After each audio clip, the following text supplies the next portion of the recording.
Et maintenant, on va se retourner vers autre chose qui fait vraiment du bien. J'ai déjà juste à lire le cursus et tout ce qui se prépare de ce côté-là. J'ai eu envie, moi, de me rendre au BIC pour suivre cette formation unique au Québec en écologie intégrée. Et pour en discuter, j'ai le grand bonheur d'accueillir Isabelle Fortier, qui est fondatrice de Ego-Eco. Bonjour Isabelle. Bonjour. Et Jean Bédard, qui est philosophe, écrivain et fondateur de Sage-Terre. Bonjour. Bonjour. Donc, merci beaucoup d'être là aujourd'hui pour en parler avec nous. En bref, donc, comme je le disais, Jean Bédard, vous êtes auteur, philosophe, fondateur de la FUSA, donc, qui est une, que je me trompe pas, fiducie d'utilité sociale agroécologique, qui s'appelle Sage-Terre. Et voilà, c'est situé au BIC. C'est un OBNL qui accueille des projets agricoles, artistiques, philosophiques et sociaux. Et Isabelle Fortier, vous êtes praticienne en écopsychologie, thérapeute psychocorporelle et fondatrice de Ego-Eco, comme je le disais, qui est située également dans la belle région du BIC. Maintenant qu'on a fait vos présentations plus officielles, j'aimerais que vous nous en disiez plus sur vous et expliquer ce qui vous a amené aussi à travailler ensemble pour offrir cette nouvelle formation, comme je le disais, en écologie intégrée, là, une formation d'une durée de 2 ans. Donc, à qui je lance la parole en premier, Jean ou Isabelle? Jean peut y aller, oui. Oui, je peux peut-être y aller parce que comme je suis le plus vieux puis que c'est Isabelle qui est venue me rejoindre, je pourrais commencer. En fait, tu sais, c'est un itinéraire d'abord très personnel. Moi, je suis né à Montréal dans un milieu où il y avait de la grande pauvreté. J'ai pris conscience très rapidement aussi qu'on était en train de détruire la nature. Puis j'arrive tout de suite après la guerre et je suis très conscient aussi que dans les temps de conflit, les hommes sont capables d'une grande cruauté. Alors j'ai comme beaucoup de personnes été conscient qu'il fallait faire quelque chose là, qu'il y a quelque chose qui marchait pas. Puis là à ce moment-là, ben j'ai travaillé comme travailleur social auprès des familles les plus pauvres. C'est ça qui m'a intéressé en premier. J'ai écrit une vingtaine d'ouvrages, des romans historiques, des essais pour aider à comprendre, puis aussi à prendre conscience, puis à orienter la résistance. Puis ensuite, ben, avec mon époux, j'ai fondé la ferme Sage-Terre, là, qui est, comme vous avez bien présenté, là, une ferme écologique. C'est là que Isabelle est arrivée à Sage-Terre. Puis j'ai trouvé qu'elle avait un parcours extraordinaire. On était complémentaires. Fait qu'on a eu le goût, tous les deux, de participer à la résistance. Puis on le voit bien aujourd'hui que c'est tout de même très important. Et puis, on a voulu aussi contribuer au développement de l'équilibre intérieur qui est nécessaire pour arriver à l'équilibre extérieur. Pour nous autres, l'intériorité puis la dimension politique et sociale, là, c'est tout uni ensemble. Là. C'est pas deux choses différentes. C'est ça qui nous a poussés là, à travailler ensemble vers justement l'écologie intégrée. Hein? Ça le dit avec toutes les dimensions de l'expérience intérieure, mais aussi de l'action sociale, politique, économique, etc. Tu sais. C'est tellement fascinant, Jean Bédard, comme parcours et aussi comme proposition. Ça semble extrêmement complet, comme vous le dites. Et Isabelle, pour votre part, donc ce magnifique projet, cette rencontre avec Jean. Oui, c'est ça. Dans le fond, pour parler un petit peu de d'où j'arrive, dans le fond, dès mon adolescence, moi, j'ai reconnu qu'il y a quelque chose qui ne tournait pas rond dans notre société. Et j'ai tout de suite eu l'élan de vouloir participer au changement dont le monde a besoin. Fait que j'ai entamé mes études d'abord en petite enfance en me disant c'est par là qu'on peut changer le monde. Et puis ensuite j'avais besoin que mon impact ait plus j'avais le goût de sortir des murs de la du CPE pour avoir plus d'impact. Je suis allée en coopération internationale. Fait que là je me suis dit j'ai expérimenté ça puis là j'ai vu comment c'était des enjeux politiques puis que finalement, je pensais pas que c'était par là que ça allait passer le changement. C'est là que j'ai décidé de passer par, je dis, ça va passer d'abord par la transformation personnelle. Je vais aller en thérapie psychocorporelle. Si je change les individus de l'intérieur, nécessairement, ils vont avoir plus d'impact dans le monde, puis je vais créer le changement dont le monde y a besoin. Donc, puis j'ai toujours voulu intégrer la nature à mon travail. Et puis, en 2015, j'ai terminé mon travail, puis j'ai dit, OK, moi, ma prochaine job, je veux que ce soit dans la nature et avec la nature. Et j'avais rencontré à ce moment-là Johanna Macy, qui est la fondatrice du Travail qui relie, qui est une méthode d'éco-psychologie. Oui. Et en éco-psychologie, on voit c'est quoi justement le lien entre l'humain et la nature. Comment qu'on est arrivé à détruire la planète qui nous tient en vie, tu sais. Comment que cette destruction-là, cette crise écologique a un impact sur notre psychologique, tu sais, quand on tombe en éco-anxiété, en stress, on comprend pas, ça fait plus de sens, finalement. Donc, là, je suis arrivée chez Jean Bédard, puis Jean, il travaillait déjà sur ces sujets-là, puis on s'est vraiment reconnu qu'on pouvait être vraiment des complices là-dedans, parce que les deux, on croyait qu'effectivement, que la transformation devait passer autant par l'intérieur que par l'extérieur. C'est-à-dire que, oui, il fallait travailler sur nous, changer nos conceptions du monde, mais à la fois favoriser à ce que les gens se mettent en mouvement puis qu'ils soient des acteurs de changement. Donc, c'est comme ça qu'on s'est rencontrés puis qu'on a décidé de fonder l'écologie intégrée.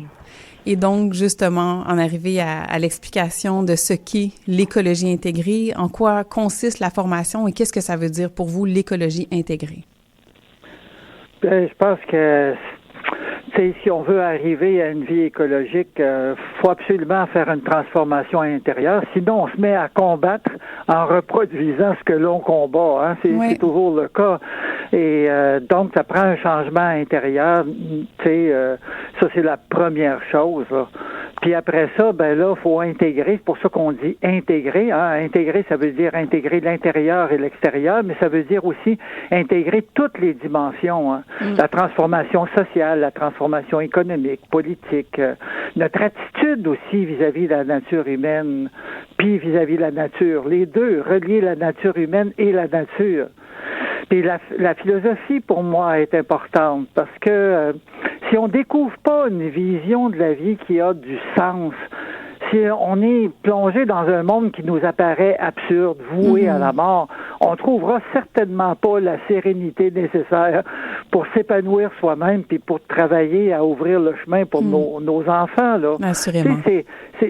Faut vraiment découvrir que la vie est bonne, que la vie a du sens, que c'est bon de vivre puis que la nature est bien.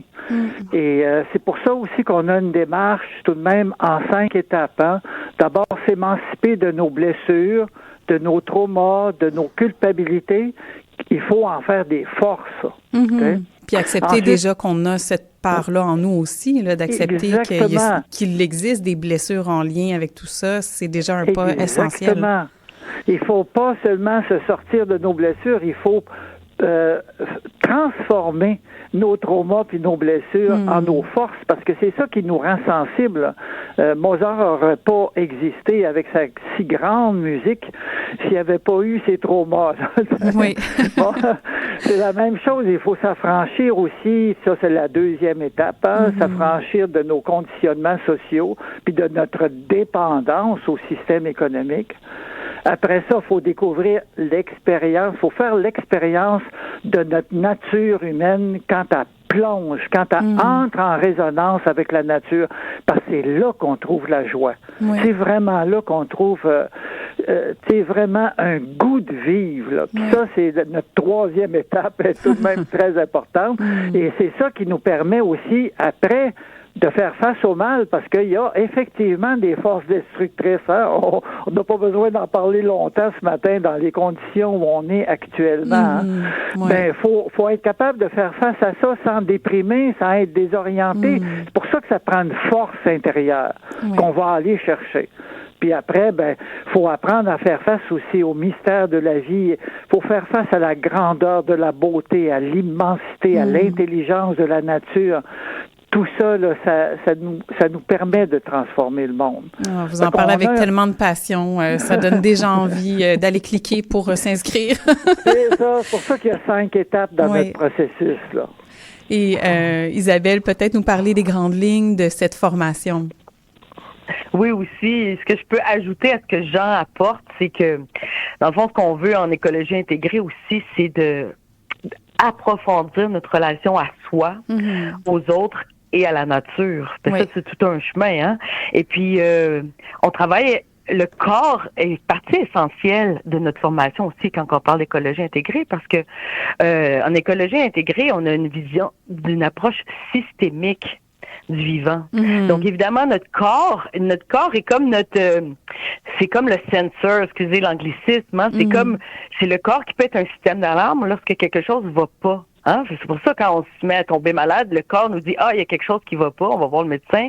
On dit, oui, il y a ça, puis tu dois faire telle démarche pour aller mieux. Mais c'est comme si notre corps social s'est tellement coupé, hein, quand on dit, on a la tête dans le sable comme une autruche. C'est-à-dire qu'on s'est coupé de notre possibilité de rétroaction, parce qu'on veut pas voir, on veut pas ressentir ce qui se passe. Fait qu'en psychologie, on va revenir à notre sensation corporelle pour être en mesure de faire l'acheminement nécessaire pour justement contribuer au vivant, puis être en rétroaction, puis à partir de nos forces, puis nos talents, nos dons, aller de l'avant. Mais oui, il y a tellement de réponses à travers tout ça, hein? Tellement de réponses que le corps nous donne. C'est le corps, hein, notre corps, il est vraiment le médiateur entre notre intérieur et notre extérieur. Fait que on veut vraiment l'honorer dans cette formation-là. On ajoute aussi l'art à la formation, la créativité. J'écoutais votre invité précédente. Oui, avec Claudia. Oui. Ben, c'est ça, Claudia, elle le nommait, hein, comment que la créativité, c'est nécessaire. Si on veut changer le monde, ça va passer à travers les gens qui sont capables de créativité. Donc, nous, à travers notre formation aussi, on a comme tous ces beaux concepts-là philosophiques qui nous sont apportés de façon aussi pertinente, cohérente, puis solide par Jean. Ben, à un moment donné, on n'a plus de mots pour exprimer ce qu'on ressent. Ben, l'art va être notre outil pour se voir, se comprendre, mais aussi inspirer les autres. Et tout l'aspect connexion nature, c'est qu'on a des stages à la formation. On a comme 9 stages sur deux ans. Et on va s'immerger dans la nature, on va se laisser toucher par elle, on va la contempler, on va interagir avec elle. Donc, comment ça fonctionne concrètement? C'est qu'on a une fois par semaine des cours en ligne. Une semaine, c'est Jean, la semaine suivante, c'est moi avec des pratiques, puis un stage par saison. Donc, un stage de 4 jours par saison. Et puis, ça fait un total de 355 heures de formation. Alors, ça peut être impressionnant, mais ça s'intègre très, très bien même si on a un travail à temps plein, parce que c'est sur l'heure du midi, nos rencontres hebdomadaires. Bon. C'était une de mes questions à savoir comment ça peut, est-ce que ça peut bien se concilier avec le quotidien et une personne justement qui travaille et qui ne peut pas étudier temps plein? La réponse est là, donc oui, parce que c'est sur l'heure du midi. Oui, c'est ça, parce que c'est comme 2 heures par semaine, puis les stages, ben, tu sais, ça demande peut-être de prendre une journée de congé, mais une fois par saison. Fait que nous, on veut vraiment suivre le rythme des saisons. Alors, c'est une formation qui est vraiment accessible à tous. Fait que, puis je pense aussi, tu sais, ce qu'il y a dans l'écologie intégrée qui est important à se souvenir, c'est que en écopsychologie, hein, dans cette idée-là de pensée systémique, on s'inspire aussi un peu du bouddhisme. Tu sais, dans le bouddhisme, on parle qu'il y a 3 joyaux, le Bouddha, le Dharma puis le Sangha. Le Bouddha est un peu l'être éveillé. Tu sais, on veut aller vers une société avec plus de conscience. On peut prendre ça de même. Tu sais. Puis le Dharma qui est un chemin proposé. Puis le Sangha, c'est une communauté. Puis je pense que c'est ce qu'on offre. Tu sais, on offre un chemin de conscience vers quelque chose qui aurait plus de cohérence et de sens. Le chemin est clair, puis c'est ça aussi, cheminer ensemble vers plus de conscience, c'est tellement soutenant. Puis je pense que le cadeau de l'écologie intégrée, c'est la force de cheminer en groupe. Cette sangha-là dont parlent les bouddhistes, tu sais, je pourrais jamais aller aussi loin si je suis seule à cheminer. J'ai besoin des autres. Tu sais, le sens ne fait sens que lorsqu'il est partagé. Et on se reconnaît aussi dans les autres. On a ça besoin de partage également pour se sentir plus fort, plus compétent parfois même dans ces échanges-là, j'imagine. Effectivement, c'est pour ça que les autres sont nos miroirs, comme la nature est notre miroir. Puis à l'écologie intégrée, on comprend ça, puis on travaille avec l'intelligence collective, justement. Tu sais, on laisse vraiment beaucoup de place à ce que c'est pas juste on change notre façon de penser le monde. Donc on n'est pas dans une domination où nous, professeurs de cette formation-là, savons tout, puis on fait ingérer l'information aux autres. C'est que non, on a des propositions qui amènent les autres à penser, à réfléchir, à partir de leur propre cheminement, on met nos consciences, nos intelligences ensemble pour cheminer. Donc, je comprends que c'est une formation qui s'adresse vraiment à tout le monde, qui peut être faite en ligne aussi, de ce que je comprends, idéalement en présence, surtout pour les stages. Et là, il y a une première cohorte qui a terminé, donc la formation sur 2 ans. Qu'est-ce qui en ressort de votre point de vue? Avez-vous des témoignages des finissants là, qui ont partagé sur leur expérience? Ben, pour ma part, j'ai écouté pas mal, justement, où on en est là actuellement. Puis, je suis arrivé à la conclusion que chacun est arrivé à une sorte de conviction que la vie va gagner sur la mort. Que la vie, ça mène pas sur un mur, mais que la vie a des portes ouvertes, puis qu'on est capable de construire une vie pour nos enfants. Ça, pour moi, c'est un changement important parce que c'est un changement de philosophie finalement. Oui. Puis chacun aussi a réalisé qu'on est dans une grande aventure et qu'on participe à quelque chose. L'univers, c'est comme un grand orchestre. Il est là, c'est comme de la grande musique, puis chacun, on peut jouer notre propre musique là-dedans. C'est un monde dans lequel on peut participer. C'est beaucoup plus grand que, comment je pourrais dire ça, beaucoup plus grand que nos petits écrans de télévision nous donnent des fois. Là. Fait que c'est ça que je remarque. Là. Il y a un goût de vivre qui est arrivé. Au départ, on avait des personnes, par exemple, qui faisaient vraiment pas mal de l'anxiété. Puis aujourd'hui, on les voit mises en action avec une vision que, ni plus ni moins, ce qui va mal s'en va tout le temps sur le mur. Et donc, on est capable de déjà construire une société nouvelle. Il y a tout le temps une société qui se meurt, qui va mourir, mais il y a tout le temps une société qui se construit, qui avance, qui évolue. Puis c'est cette société-là qu'on veut construire. Ce monde-là qu'on veut construire. Oui. Eh bien, justement, il y a une période d'inscription en ce moment pour débuter la prochaine cohorte. Donc, comment ça fonctionne? Où est-ce qu'on s'inscrit? Et on a jusqu'à quand? Oui. Alors, on a lancé la deuxième cohorte il n'y a pas très longtemps, puis on a déjà comme 11 participantes. Donc, il y a un engouement. Les gens qui sont interpellés par cette entrevue-là, je vous dis, faites vite, allez sur le site de egoeco.ca, parce qu'on veut seulement 15 personnes. C'est ça aussi qui est unique, c'est-à-dire que c'est personnalisé vraiment, là. C'est incroyable, tu sais, cette intimité qu'on peut développer ensemble. Donc, egoeco.ca, il y a tous les détails de la formation, les liens pour s'inscrire. Et ce que je tiens à dire, c'est que, justement, on appelle vraiment, je sais que vos auditeurs, c'est des gens qui sont déjà très conscients de ce qui se passe sur le plan environnemental, sûrement déjà plusieurs des leaders, des gens engagés socialement, mais c'est vous autres qu'on appelle, parce que nous, notre but aussi, c'était de travailler avec des leaders, des gens qui changent déjà le monde pour approfondir leur savoir-être, savoir-faire, tu sais. Donc, c'est vous qu'on interpelle parce qu'on veut que ça fasse des petits, on veut que ces leaders-là, dans leur propre milieu par la suite, puissent intégrer. Il y a un aspect vraiment pratique que j'offre qui sont des ateliers d'éco-psychologie via le travail qui relie, que c'est des méthodes vraiment réutilisables dans nos groupes avec lesquels on travaille. Donc, vous ressortez non seulement avec une pensée plus développée, mais avec des outils vraiment pour favoriser le changement. Merci beaucoup à tous les deux, vraiment. C'est un vent de fraîcheur ce matin d'entendre parler d'une telle formation et je souhaite à toute personne intéressée de pouvoir aller vivre ça au moins une fois dans sa vie, cette formation sur 2 ans, donc en écologie intégrée. Merci beaucoup Isabelle Fortier qui est fondatrice de Ego Eco ainsi que Jean Bédard, fondateur de Sagittaire, et tous deux ensemble, vous avez créé cette formation unique au Québec en écologie intégrée. Merci d'être venu en parler ce matin. Merci beaucoup. Une excellente journée à tous les deux et au grand plaisir.